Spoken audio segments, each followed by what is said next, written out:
हे guys, welcome back once again. So दोस्तों, आज की कहानी जो एक्सप्लेन करने जा रहे हैं उसका नाम है एरोनॉट्स। तो चलिए कहानी शुरू होती है लंदन से और समय चल रहा है 1862 का, जहाँ पे हम एमेलिया नाम की लड़की को देखते हैं जो अपनी एंटोनिया जो कि उसकी बहन है उसके साथ कहीं जा रही है। लेकिन बीच रास्ते में उसे एक सपना आता है जिसमें उसके हस्बैंड एक हॉट एयर बैलून से नीचे गिर रहे हैं। अब ये देख के वो बहुत डर जाती है और रिक्शा से बाहर आ जाती है और तब एंटोनिया उसे आकर कहती है कि हमने शायद ये सफ़र यहीं रोक देना चाहिए, पर एमिलिया कहती है कि नहीं, जो मैंने सोचा है वो मैं करके रहूँगी। अब सीन शिफ्ट होकर पहुँचता है हमारे कहानी के दूसरे मेन किरदार पर, जिसका नाम है जेम्स, जो प्रोफेशन से एक वेदर रिपोर्टर है। लेकिन उस ज़माने में ऐसी कोई पोस्ट होती ही नहीं थी, क्योंकि उस समय ऐसी कोई चीज़ थी ही नहीं जो समय से पहले मौसम का पता लगा सके। लेकिन आज जेम्स ये करके दिखाने वाला है। वो एक हॉट एयर बैलून से 30,000 फीट ऊपर जाने वाला है, जहाँ पे आज तक कोई भी नहीं गया, और साथ में एक वर्ल्ड रिकॉर्ड भी बनाने वाला है। तभी उसका दोस्त जॉन आकर उसे बताता है कि मौसम आज ख़राब है, अभी तुम्हें ऊपर नहीं जाना चाहिए। इसी बीच वहाँ नेड नाम का एक आदमी भी आता है जो इस जगह का मालिक है। उसने ही इस रिकॉर्ड को बनाने में उसकी मदद कर रहा है। आसान भाषा में कहें तो उसमें इसके पैसे लगे हैं। अब वो जेम्स से पूछता है कि टेक ऑफ करने में इतना टाइम क्यों लग रहा है। तो जेम्स उसे बताता है कि मौसम अभी ख़राब है, थोड़ी देर में हम उड़ जाएंगे। तो वो जेम्स से बोलता है कि मुझे आज ही टेक ऑफ चाहिए, वरना मेरे पैसे डूब जाएंगे। तो जेम्स उन्हें बोलता है कि ठीक है, आप घबराइए मत, मैं आज ये रिकॉर्ड बना कर रहूँगा। तभी हम देखते हैं कि अचानक से सारे लोग चिल्लाने लगते हैं और ये शोर एमिलिया के आने का था। वो ही इस एयर बैलून की पायलट होने वाली थी। अब अपने करतबों से सबको एंटरटेन करना शुरू कर देती है, जो सबको काफ़ी पसंद भी आता है। वो अपने डॉग को भी यहाँ पर ले जाना चाहती थी, पर जेम्स उसे ऐसा करने से मना करता है, लेकिन वो नहीं मानती और उसे रख लेती है। अब कुछ ही देर में टेक ऑफ होने लगता है, पर इसी दौरान उसकी नज़र क्राउड में खड़े एक आदमी पर पड़ती है, जिसे देख के वो कुछ देर के लिए रुक जाती है। वेल गाइस, आगे बढ़ने से पहले मैं आपको एक ऐप के बारे में बताने वाला हूँ जिसका नाम है जीत विन ऐप। बेसिकली दोस्तों, इस ऐप से आप आईफोन या फिर रेफर करके कम से कम 300 रुपये कमा सकते हैं। तो इसका नाम है जीत विन ऐप। ये बेस्ट स्पोर्ट एक्सचेंज प्लेटफॉर्म है। तो गाइस, जैसे कि मैं आपको बात करूं तो रमी, पोकर और तीन पत्ती जैसे बेशुमार गेम इसमें मौजूद है। इसके ब्रांड एम्बेसडर है सनी लियोनी। तो जीत विन 100% सेफ और ट्रस्टेड ऐप है। तो आपको नीचे दिए गए लिंक पर क्लिक करना है, जहां से आपको 5 फ्री स्पिन मिलेंगे और उसे यूज़ करके आप जीत सकते हैं आईफोन या फिर 10,000 रुपये, और उसे आसानी से विड्रॉल भी कर सकते हैं। अगर आप मेरे प्रोमो कोड को यूज़ करते हैं तो सबसे अच्छी बात है, आपको 5 और स्पिन मिलेंगे, वो भी फ्री में, और उन 10 स्पिन को यूज़ करके आप काफ़ी अच्छी खासी कमाई भी कर सकते हैं। तो मैं एक और चीज़ बताना चाहूँगा, अगर आप इस ऐप को अपने फ्रेंड को रेफ़र करेंगे तो आपको 300 रुपये बोनस मिलेंगे, और जितना भी उस रेफरल से डाउनलोड होगा उतने पैसे आपको मिलते चले जाएंगे। इसमें आप 200 रुपये डिपॉजिट करके भी खेल सकते हैं, और वो डिपॉजिट पेटीएम या फिर यूपीआई से भी आसानी से आप कर सकते हैं। सबसे बढ़िया बात है, डिपॉजिट और विड्रॉल इंस्टेंट हो जाता है, उसी टाइम हो जाता है, और इनकी 24/7 कस्टमर सर्विस भी है। तो गाइस, जीत विन ऐप में आपको बहुत सारे प्रमोशन ज्वाइन कर सकते हैं, और 100% डिपॉजिट बोनस, मंडे कैशबैक भी आपको मिलता है। इतनी सारी चीज़ें आप इस ऐप से कर सकते हैं, तो एक बार चेकआउट ज़रूर करिएगा, जिसका लिंक आपको नीचे डिस्क्रिप्शन में मिल जाएगा। चलिए कहानी में आगे बढ़ते हैं। पर वो उसे अनदेखा करके टेक ऑफ कर लेती है, पर आखिर में वो आदमी कौन है ये आपको आगे पता चल जाएगा। अब इसके बाद वो लोग थोड़ी ऊंचाई पर चले जाते हैं। तब एमिलिया जेम्स से उसका डॉग मांगती है और उसे नीचे फेंक देती है, और ये देखकर सभी लोग हैरान हो जाते हैं। वही जेम्स भी एमिलिया पे बहुत चिल्लाता है कि उसने ऐसा क्यों किया। लेकिन तभी हम देखते हैं कि डॉग का पैराशूट ओपन होता है, जिससे वो आराम से नीचे लैंडिंग कर लेता है। लेकिन जेम्स एमिलिया की इस हरकत से बहुत ही नाखुश होता है। अब वो उसे थोड़ा सीरियस रहने को कहता है, पर वो उसे कहती है कि तुम इस समय भी सीरियस होने को कह रहे हो, अपनी नज़रें उठाओ और देखो हमारा लंदन कितना खूबसूरत लग रहा है। जेम्स देखता है तो उसके होश उड़ जाते हैं। वो लोग 1200 फीट की ऊंचाई से पूरे शहर को देख रहे थे, जो कि देखने में बहुत ही ज़्यादा खूबसूरत लग रहा था। साथ में जेम्स को एक बिल्डिंग दिखती है, जिसकी छत पे चढ़कर वो एक समय पर हॉट एयर बैलून को उड़ते हुए देखता था, और आज वो खुद उसके अंदर है। उसके लिए सपने से कम नहीं था। पर यहाँ उनके लिए एक मुसीबत आनी शुरू हो जाती है, और वो थे काले बादल। इसी के साथ कहानी पास में चली जाती है। अब हम जेम्स को लंदन की एक लाइब्रेरी में देखते हैं, जहाँ पे काफ़ी नामी लोग आए थे। वो उनके सामने अपनी थ्योरी रखता है और कहता है कि मैं इन फ्यूचर वेदर को प्रेडिक्ट कर सकता हूँ। मैं ये बता सकता हूँ कि बारिश कब होने वाली है और कब धूप निकलने वाली है। अब ये बात सुनकर सभी लोग उस टाइम हंसने लगते हैं और एक साइंटिस्ट तो कहता है कि हम लोग साइंटिस्ट हैं, फॉर्च्यून टेलर नहीं है, और सभी उसे पागल कह के वहाँ से चले जाते हैं। लेकिन जेम्स के अंदर जज्बा था, वो इस थ्योरी को सच साबित करके रहेगा। कहानी दोबारा से प्रेजेंट में आती है, जहां हमें पता चलता है कि ये लोग 5000 फीट की ऊंचाई पर आ चुके हैं। अब जेम्स अपनी लोकेशन, स्पीड और ऊंचाई एक पेपर पर लिखता है और उसे अपने साथ लाए कबूतर के पैरों में बांध देता है, जो जाकर नीचे जॉन को मिलती है, जिसे उसे पता चल सके कि वो लोग कहाँ तक पहुँच गए हैं।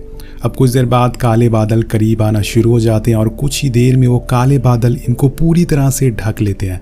अब इन्हें पता ही नहीं चलता कि ये कहाँ पर है। इसी बीच एमिलिया को वो अनजान आदमी का विजन एक बार और आता है और यहाँ हमें पता चलता है कि वो असल में उसका हस्बैंड है, जो सालों पहले ऐसे ही एक हॉट एयर बैलून से गिरकर मारा गया था। इसी बीच जेम्स को एक झटका लगता और ये झटका बिजली का था, जो इन दोनों के लिए काफ़ी भयानक होने वाला था।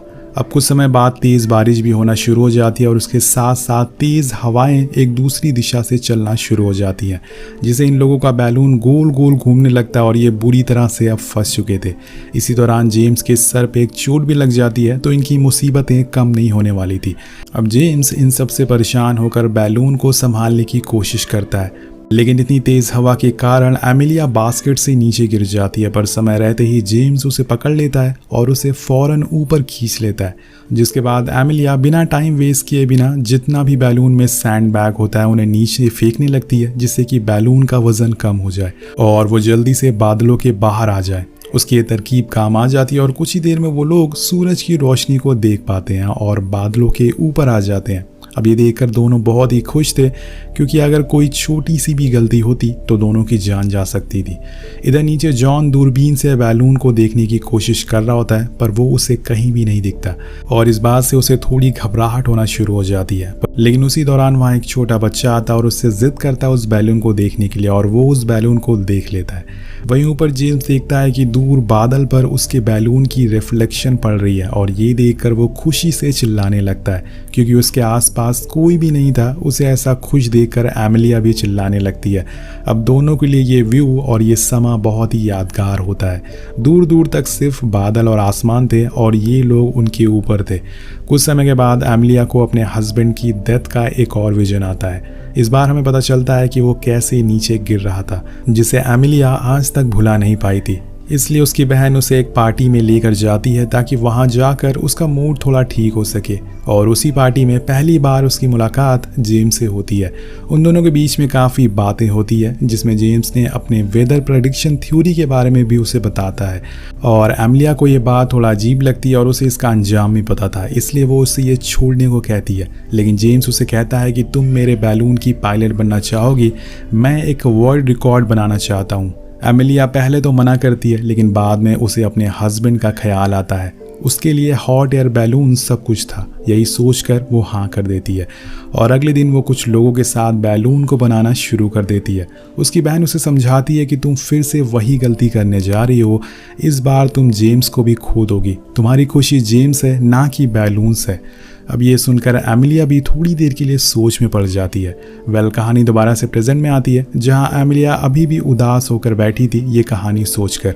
इसी बीच वो देखती है कि कुछ बटरफ्लाइज उसके बास्केट में आकर बैठ गई हैं, जिसकी कुछ देर बाद वहाँ हज़ारों की तादाद में बटरफ्लाइज आ जाती हैं, जिसे देख के उसका मूड ठीक हो जाता है और वो खुश हो जाती है। वो एक बार फिर से इस ट्रिप को एंजॉय करने लगी थी। अब इसके बाद वो जेम्स को अपने हस्बैंड पेरी के बारे में बताती है। ये बताते हुए वो फिर से इमोशनल हो जाती है और कहती है कि 2 साल पहले उनकी मौत हो गई थी। एमिलिया कहती है कि वो सबसे बहादुर इंसान थे जिन्हें मैं जानती थी। उन्हें नेचर से बहुत प्यार था और कुछ ऐसा करना चाहते थे जो किसी ने आज तक नहीं किया। उसकी बातें सुन के जेम्स उसे हौसला देता है और कहानी फिर से पास में चली जाती है, जहाँ पे जेम्स अपनी उड़ान की तैयारी कर रहा होता है कि तभी उसके पास एमिलिया आती है, जो उसे बताती है कि अब वो उसका साथ नहीं दे सकती। जी हाँ दोस्तों, उसे डर है कि कहीं वो उसे खो ना दे। जेम्स उसे पूछता है कि तुम मुझे बीच में छोड़ना चाहती हो, हम वर्ल्ड रिकॉर्ड बनाने वाले हैं। जेम्स उसकी वजह पूछता है और कहता है कि इसमें बहुत लोगों का पैसा लग चुका है, लेकिन एमिलिया अपना इरादा नहीं बदलती है। अब यहाँ जेम्स के पास कोई भी पायलट नहीं था जो उसके साथ जा सके। वो उदास होकर घर आ जाता है, जहाँ पे हम उसके डैड को देखते हैं जो उसी की तरह एक एस्ट्रोलॉजिस्ट चीज़ों में बिलीव रखते हैं। वो उसे यकीन दिलाते हैं कि कोई बात नहीं, तुम कोई ना कोई सॉल्यूशन ज़रूर निकाल लोगे। अब नेक्स्ट डे जेम्स एक अमीर आदमी और एक साइंटिस्ट से मिलने जाता है, लेकिन वो लोग भी उसका मजाक उड़ाते हैं और कहते हैं कि क्या तुम सच में कभी बैलून में गए हो? तुम्हें अंदाज़ा भी है कि इतनी ऊंचाई में ब्रेन में ऑक्सीजन की कमी से क्या होता है? जेम्स कहता है कि आप मेरे साथ चलिए, मेरे पास ऐसे आइडियाज़ हैं जिसकी मदद से हम और ऊंचाई पर जा सकते हैं। लेकिन वो साइंटिस्ट उसे मना कर देता है और कहता है कि तुम कोई और मैडमैन को ढूंढ लो। अब यहाँ जेम्स के पास कोई भी नहीं था जिसे वो सपोर्ट मांग सके, पर वो हिम्मत नहीं हारता। अब कहानी फिर से प्रेजेंट में आती है और यहाँ में पता चलता है कि इन लोगों का बैलून अब धीरे धीरे रिकॉर्ड तोड़ने वाला था। ये 22,700 फीट पर पहुंच चुके थे और उसके बाद 22,800 फीट और फिर फाइनली ये 23,000 फुट पर पहुंच जाते हैं। और ये आज इतनी ऊंचाई पर है जहां आज तक कोई भी आदमी या वुमेन नहीं पहुंचा है।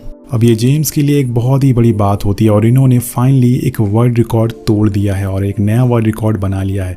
जेम्स फौरन ये न्यूज़ कबूतर से नीचे भेजता है ताकि सबको पता चल सके, पर यहाँ एमिलिया नोटिस करती है कि टेम्परेचर अब गिरने लगा है। धीरे धीरे ठंड बढ़ने लग गई है और वो जेम्स से फौरन अब नीचे चलने को कहती है, पर वो थोड़ा और ऊपर जाना चाहता है क्योंकि अब उसका जुनून बढ़ता जा रहा है। वो देखना चाहता है कि ये बैलून कितनी ऊंचाई तक जा सकता है। तो एमिलिया एक शर्त रखती है कि हम बस थोड़े ऊपर ही जाएंगे, इसके बाद हम नीचे चले जाएंगे।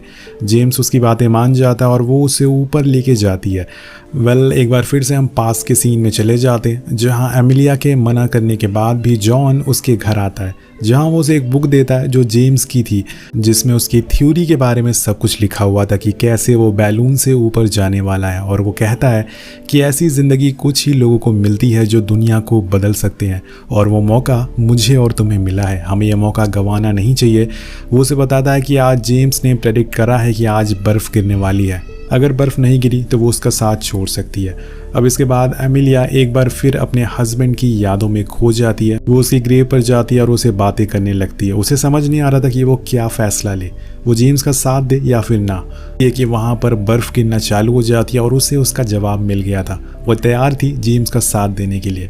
अब कहानी फिर से प्रेजेंट में आती है। हमें पता चलता है कि ये लोग अब 26,000 फीट की ऊंचाई पे जा चुके हैं, जहाँ पे ठंड कुछ ज़्यादा ही बढ़ गई है, 5 डिग्री पर पहुँच चुकी है। अब जेम्स कबूतर को भेजता है, पर वो इतनी ठंड में सरवाइव नहीं कर पाती और मारी जाती है। पर यहाँ जेम्स नहीं रुकता, उसे और ऊपर जाना था।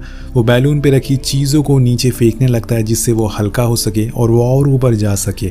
लेकिन एमिलिया उसे ऐसा करने से मना करती है और वो नहीं रुकता, जिसके बाद दोनों में लड़ाई होना शुरू हो जाती है। पर ऑक्सीजन की कमी की वजह से जेम्स की नाक में खून आने लगता है, लेकिन वो एमिलिया से कहता है कि तुम्हारे हस्बैंड की जान उनकी लापरवाही की वजह से गई थी और मैं भी वैसा ही करूँगा, लेकिन साइंस के लिए।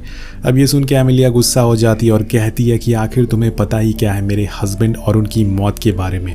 वो डरपोक नहीं थे और ना ही उन्होंने लापरवाही की थी। मैं भी तुम्हारी तरह और ऊपर जाना चाहती थी जिस दिन उनकी मौत हुई, और मैं पायलट थी। मैंने उससे जिद करी कि बैलून को और ऊपर ले जाना चाहिए, जिसकी वजह से उसमें छेद हो गया और मुझे बचाने के लिए मेरे हस्बैंड ने अपनी जान दे दी। वो मेरी लापरवाही थी, ना कि मेरे हस्बैंड की। अब ये सुनकर जेम को अफसोस होता है और वो उससे माफ़ी मांगता है और बैलून को नीचे ले जाने को कहता है, पर अब ये इतना आसान नहीं है। वही जेम्स की हालत अब ख़राब होना चालू हो जाती है। ज़्यादा ठंड और प्रेशर की वजह से उसे सांस लेने में दिक्कत होने लग गई थी। अब कुछ ही देर में वो बेहोश हो जाता और एमिलिया अब बैलून की गैस को थोड़ा लूज़ करने की कोशिश करती है, लेकिन इतनी ठंड की वजह से बैलून के ऊपर बर्फ़ जम गई थी, इसलिए अब उसे ऊपर जाना पड़ेगा और वहाँ पे जाने के अलावा उसके पास कोई भी ऑप्शन नहीं बचा है। वो अपनी जान जोखिम में डालकर ऊपर चढ़ना शुरू करती है, पर बैलून के चारों तरफ बर्फ जमी हुई थी और ऊपर से इतनी ज़्यादा ठंड थी जो कि उसके लिए काफ़ी मुश्किल साबित हो रही थी। एक बारी तो चढ़ते हुए वो गिर भी जाती है, पर उसने खुद की सेफ्टी के लिए खुद को रस्सी से बांध रखा था, जिसकी मदद से वो ऊपर चढ़ने में कामयाब हो जाती है। वो उसे खोलने की कोशिश करती है पर वो नहीं खुलता, तो एमिलिया हार नहीं मानती। अपने पैरों से उसे मार मार के वो जैसे तैसे करके उसे खोल देती है, जिसमें से धीरे धीरे अब गैस लीक होना शुरू हो गई थी और अब इनका बैलून धीरे धीरे नीचे जाने लगता है। लेकिन 37,000 फीट की ऊंचाई पर ऑक्सीजन की कमी की वजह से एमिलिया बेहोश हो जाती है और इसी चक्कर में वो फिसल कर सीधा नीचे गिर जाती है। इसी के साथ हम नीचे का सीन देखते हैं जहाँ पर सभी लोग इनका इंतज़ार कर रहे थे, इनके लिए प्रे कर रहे थे ताकि ये लोग सही सलामत नीचे आ सके। इसी बीच हम एमिलिया को दोबारा देखते हैं जो अभी भी जिंदा होती है। वो रस्सी को पकड़ लेती है और सीधा बास्केट में आ जाती है, लेकिन वो देखती है कि जेम्स यहाँ पर मर चुका है। जी हाँ दोस्तों, वो उसके पास जाके रोने लगती है, लेकिन ऐसा कुछ रियलिटी में होता नहीं है। जेम्स को होश आ जाता है क्योंकि ये लोग अब तेज़ी से नीचे आने लग गए थे और ऑक्सीजन लेवल भी धीरे धीरे ठीक होने लग गया था। कुछ देर बाद एमिलिया देखती है कि बर्फ़ गिरना बंद हो गई है, लेकिन इन लोगों के नीचे जाने की स्पीड अब कुछ ज़्यादा ही तेज़ हो गई थी। तभी जेम्स की नज़र गैस होल पर पड़ती है जो पूरा खुल चुका था, जिसमें से गैस तेज़ी से लीक हो रही थी। इनका बैलून अब 18,000 फुट नीचे आ चुका था। जेम्स और एमिलिया अपना सारा सामान नीचे फेंकने लगते हैं जिसकी वजह से जिससे वेट कम हो सके और ये हवा में ज़्यादा देर तक रह सके, लेकिन इससे कुछ भी फ़ायदा नहीं होता। तब जेम्स बैलून की बास्केट को अलग कर देता है और खुद दोनों रस्सियों पर चढ़ जाता है, लेकिन इससे भी कुछ खास फ़र्क नहीं पड़ता। तब एमिलिया कहती है कि ये सब जो कुछ भी हो रहा है वो सब मेरी वजह से हो रहा है। मैंने ही वो गैस ओपन किया था, पर मुझे ये नहीं पता था कि ऐसा कुछ हो जाएगा। और ये बोलकर वो नीचे जंप मारने वाली थी, लेकिन जेम्स ऐसा करने से उसे रोकता है और बैलून की सारी रस्सियों को काट देता है, जिससे कि उनका बैलून एक पैराशूट में बदल जाता है। और इसकी उन्हें उम्मीद नहीं थी। वो सही सलामत नीचे लैंडिंग कर जाते हैं, पर इतनी ऊंचाई से गिरने की वजह से दोनों बहुत ही ज़्यादा जख्मी हो जाते हैं। लेकिन फिलहाल ये सही सलामत थे। दोनों एक दूसरे को गले लगाते हैं और कुछ दिन बाद दोनों की फ़ोटो हर जगह प्रिंट होती है, जिसमें सबको पता चल जाता है कि इन्होंने एक वर्ल्ड रिकॉर्ड बनाया है। जब ये न्यूज़ जेम्स के डैड पढ़ते हैं तो वो बहुत ही प्राउड फील करते हैं और कहते हैं कि ये मेरा बेटा जेम्स है जिसने करके दिखा दिया। अब एक दिन जेम्स को रॉयल कोर्ट में इन्वाइट किया जाता है जहाँ पर सभी साइंटिस्ट बैठे होते हैं। उसकी इस कामयाबी को लेकर सभी लोग उससे मिलना चाहते थे। उसे देखकर सभी लोग तालियां बजाते हैं, पर एक समय ऐसा था जब ये लोग उस पर हंसा करते थे।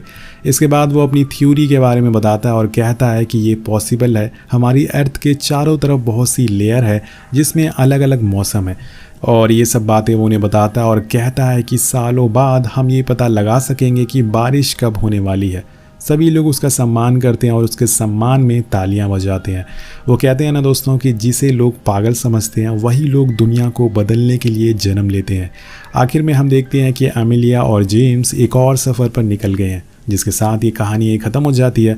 तो इस बार दोस्तों 500 कमेंट का एम रखते हैं। आपको कहानी कैसे लगी कमेंट ज़रूर करिएगा। अगली कहानी कौन सा सुनना चाहते हैं वो भी नीचे ज़रूर बताइएगा। मिलते हैं आपसे अगली वीडियो में। Thank you so much watching. Peace out.